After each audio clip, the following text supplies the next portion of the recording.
Hi, in this section we're going to talk about electric current. We are going to discuss atoms and electrons. We're going to define what is an electric current, and we're going to talk about the current direction convention.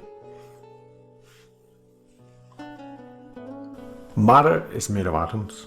We are made of atoms. Everything we touch is made of atoms.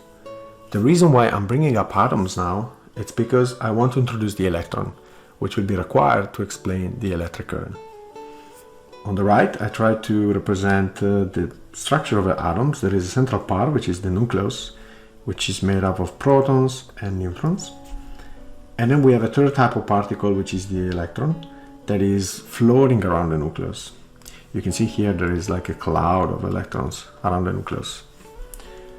Protons have a positive charge of value E. E has a certain value that we'll describe later, while electrons have a negative charge of value minus E. Neutrons have no charge.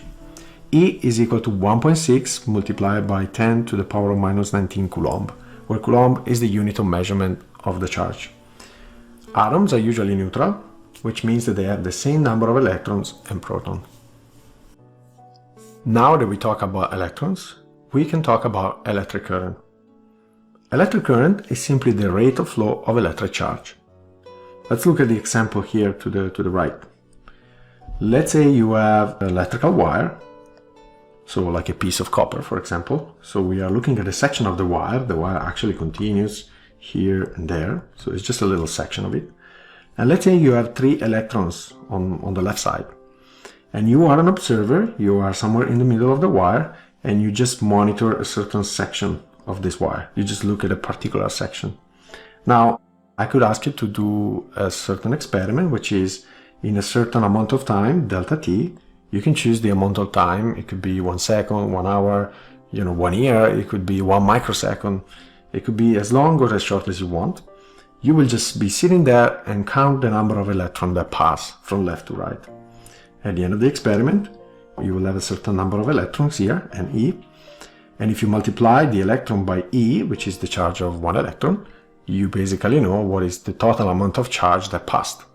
If you divide the total amount of charge that passed, which I'm writing as Q here, by delta T, what you get is the electric current. Electric current is the amount of charge that passed during a certain time along a wire. The unit of measurement of the electric current, the natural unit of measurement, will be Coulomb divided by second, because we have charge divided by time. But because the current is such an important thing, it has its own unit of measurement that is called ampere, and it's indicated with A. So you can see here I substitute Coulomb divided by second with A. There is a very important thing to remember, which is the convention of the direction of the current. The general convention is to have the direction of the current to be the same as the direction of movement of positive charges. What does it mean?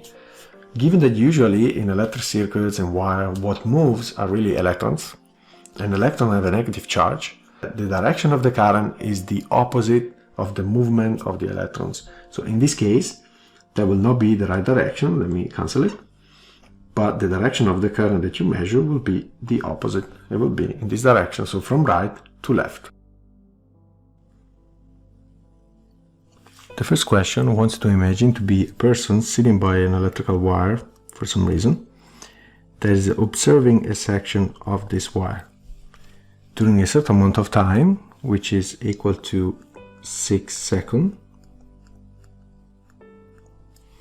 you measure a certain amount of charge moving from left to right and another amount of charge moving from right to left. In particular, the amount of charge moving from left to right is equal to 4 Coulomb, which I'm representing here with 4 little balls, left to right. But at the same time, you also measure an amount of charge equal to 7 Coulomb that is moving from right to left.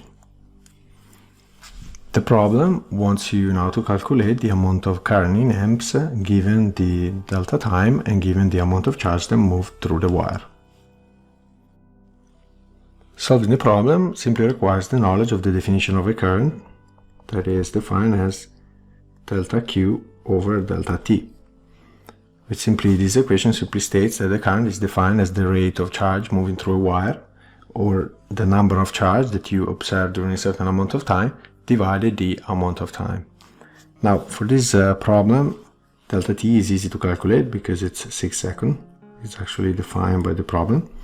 Delta q is a little bit more complicated. However, if you recall the definition, the correct definition of a current, delta q is in effect the net amount of charge that is passing through the section of a wire. So in this case, because we have 4 coulomb moving from left to right and 7 coulomb moving from right to left, we can say that the net amount of charge moving through the wire is an amount of charge equal to 3 coulomb moving from right to left. So we could cancel this, and we could say that the net amount of charge is simply equivalent to 3 coulomb moving from right to left. So now we know what is the delta Q that we have to use to solve this little equation. This is 3 coulomb.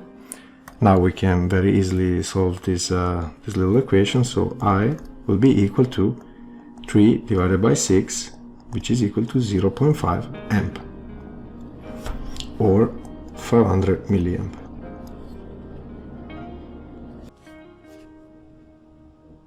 The next question wants you to determine the direction of the current that you've just calculated. The current is equal to 0.5 amp or 500 milliamp, but this could be going from left to right or from right to left. Determining the direction of the current is pretty easy. Just remember that conventionally, the current always moves in the same direction as the positive charges. Now, in this example, we have calculated that the net amount of charge in the end is equal to 3 coulomb. So 3 coulomb is a positive amount of charge. So we have an amount of charge that is positive and it's moving from right to left. Therefore, the current is also going from right to left. So at the end of the day, we can say that in this wire we have a current equal to 500 milliamp that is moving from the right side of the wire to the left side. To answer this question, we need to calculate the value of the current, considering a case where the delta time, the time during which we do our measurement of the charge, is not anymore 6 seconds, but it's only 2 seconds. Everything else stays the same, so the amount of charge that we see during these 2 seconds is the same that we saw before during 6 seconds. What is the new value of the current? Well, the equation is the same as before. Let's take a little area here to do the math. So I is still equal to delta Q divided by delta T. Now we know that delta Q is 3 coulomb. Delta T now is 2 seconds. So the final result is 1.5 amps. So the current now is 3 times bigger than the current that we had before, that was 0.5 amp. This makes sense because we have the same amount of charge during a time that is 3 times shorter. So the rate of charge is 3 times larger, hence the current is 3 times bigger.